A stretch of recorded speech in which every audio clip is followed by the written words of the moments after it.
University professor GP Rajasekhar గారికి నా హృదయపూర్వక ధన్యవాదాలు.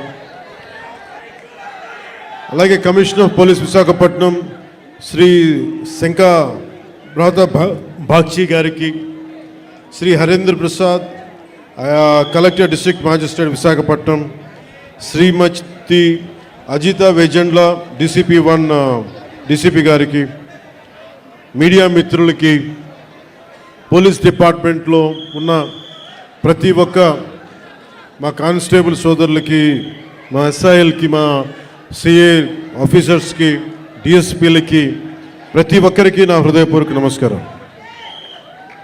నాకు వైజాగ్ విశాఖపట్నం నాకు చాలా గుండెల్లో ఉన్నది. అంటే చాలామంది అనుకుంటూ ఉంటారు, ఈ పవన్ కళ్యాణ్ అనేవాడు ఏ ఊరు వెళ్ళినా ఆ ఊరిలో ఉంటాడని చెప్తాడేంటి అనుకుంటా ఉంటాడు.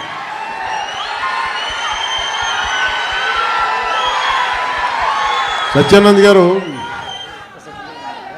అంటే నేను ఒక ప్రభుత్వ ఉద్యోగ కొడుకుని కదా, రకరకాల ట్రాన్స్ఫర్లు అవుతూ ఉంటాయి.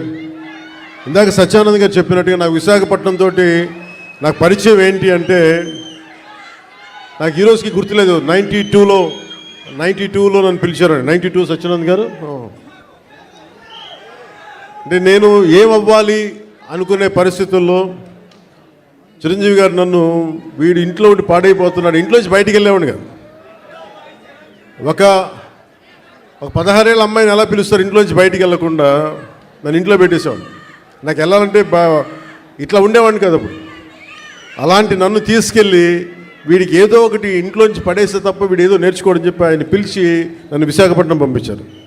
అలాగే విశాఖపట్నంతో నాకు పరిచయం. అలాగే మన ఉత్తరాంధ్ర ఆటపాట బై బై ఏ